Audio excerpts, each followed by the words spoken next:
most satisfying as poisonous dews go. So, where to now? Time, I think, to seek out some diversion?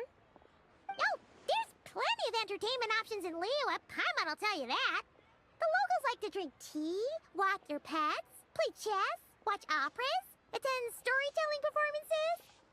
Storytelling performances? You know, like listening to people telling stories. They're usually based on old Liyue legends, just like their operas. Stuff like the Divine Damsel of Devastation, Through the Eyes of a Dragon, or the Sanctification of Tao Do.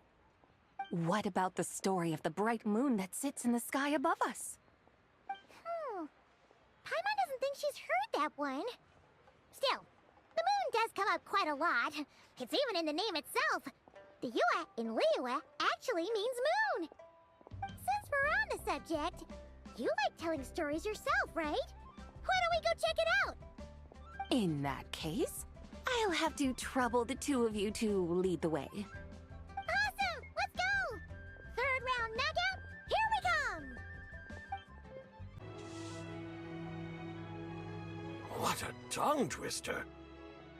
I'd have made a complete fool of myself if I tried to say it on stage without practicing it first. Huh. Call yourself Iron Tongue, Tien. Wobbly Tongue, Tien, more like.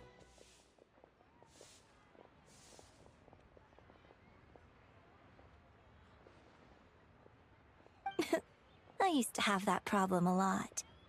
But if you just take your time to grasp the meaning and commit it to memory, you'll be able to say it smoothly in no time. You're right, Miss Yoon. I'll give it another try. Hey, Yunchin! Fancy seeing you here! What are you two talking about? Ah, Traveler and Paimon, we meet again. And who, may I ask, is this? You may call me the White Horse Adeptus. The White Horse Adeptus? She's not really an Adeptus. I see. Well, it certainly looks like a lot of fun. Oh, funny you mention it. This type of thing is actually something I'm quite familiar with. Once, to perform Through the Eyes of a Dragon, I decided to imagine that I was Rex Lapis himself. It was the only way to truly inhabit his mindset and understand his resolve to quell those demons. Sounds like you just wanted an excuse to feel all big and powerful. Hey, that's... You just don't understand how inspiration works. You're one to talk. Paimon's traveled all over with the Traveler, and she's seen things that would make your jaw drop. All right, then.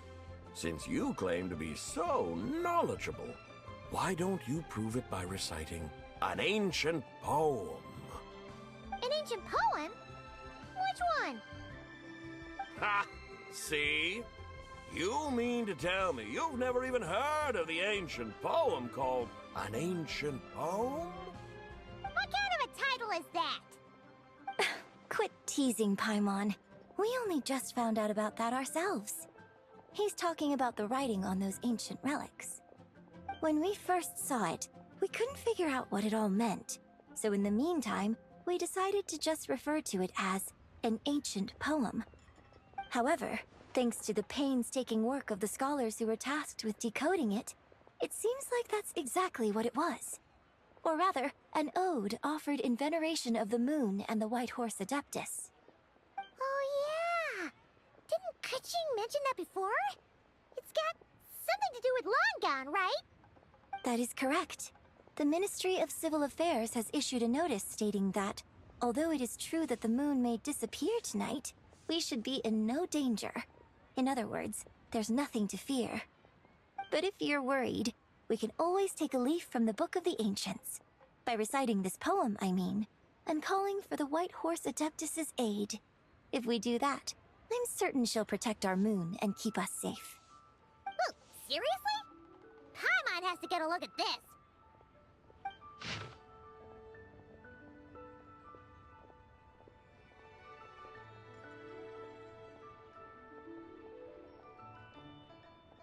Under moon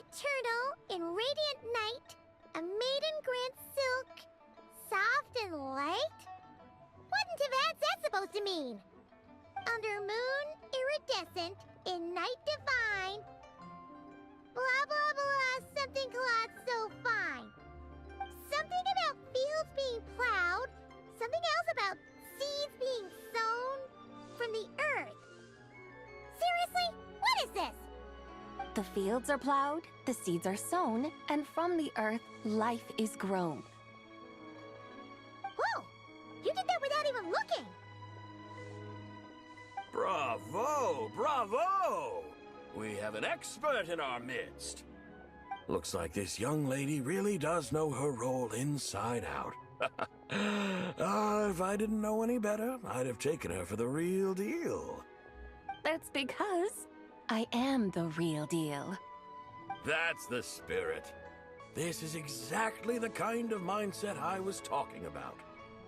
Behold, mortals, I am none other than the indomitable Rex Lapis himself.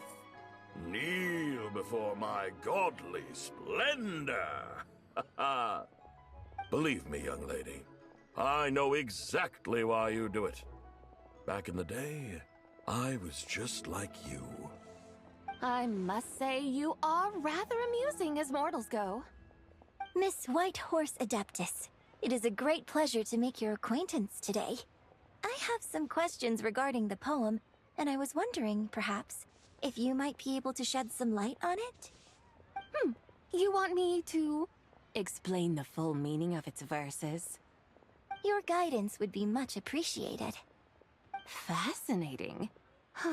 Tell me, do all the people of Liyue still express such reverence for the ancient ways?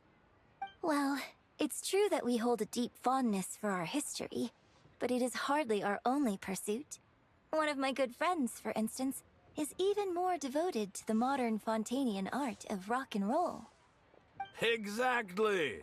And don't forget, great practitioners of the role-playing arts walk among us too. People like me and you, young lady. Yes. So rather than placing too much emphasis on our reverence for the ancient ways, it might be better to say that here in Liyue, 100 passions bloom, each with a voice of its own. I see. Then, I suppose it wouldn't do any harm for me to enlighten you. In truth, it is but a simple poem of blessings. Its meaning is this. As the eternal moon rises in the night sky, a maiden adorned with lustrous jade descends upon the earth. She blesses the kudzu vines and mulberry leaves, so that they may be used to make coarse cloth that is nevertheless soft, light, and comfortable to wear. As the iridescent moon rises in the night sky, a maiden adorned with lustrous jade descends upon the earth. She blesses the kudzu vines and hemp, so that they may be used to make fine, luxurious cloth. As the frost moon rises in the night sky, a maiden adorned with lustrous jade descends upon the earth. She blesses the mugwort and artemisia, so that they may be perfect for divination. So she really did come down from the moon? She shows the people how to use the plow and spade to purge the land of weeds, till the soil, and heap up the earth to make it fertile. Then with the hoe, she teaches them to sow their grain, bestowing the promise of life upon every seed. She blesses the millet and the beans, ensuring that their stalks and vines stretch forth without end. She graces the wheat and the rice, so that their heavy heads are filled with plump, glistening grain. Sounds like she's a real pro at all this farming stuff. The fruits of the field are harvested and brewed into sacred wine for honored guests. This we reverently present to the divine maiden, with every ceremonial step flawlessly observed, so that she may witness the depth of our piety and respect. Oh, divine maiden, how can your graceful presence in the sky not seem like that of a fairy descending from the heavens? Oh, divine maiden, how does your pure and radiant form not resemble the guardian spirit of our land? I send my heart's desire, ascending to the heavens, beseeching you to grant us good fortune and blessings in the coming year. Huh? So, that's what it's supposed supposed to mean? I find myself speechless. Moved beyond the power of words to convey. Oh, young lady, you have shown me the heights to which a true role player might aspire. A truly remarkable performance. I did not anticipate that anyone could unravel this poem with such depth and clarity, and so soon after the Ministry of Civil Affairs noticed, too. I'd even begun to consider myself somewhat versed in the matter, but as they say, there's always someone more knowledgeable out there. Allow me to extend my thanks to you, Miss Whitehorse Adeptus. You are far too humble, young one. I must confess, it is I who have been surprised, not only by you, but also by this Liyue harbor of the present day. Ah, so you're not from Liyue.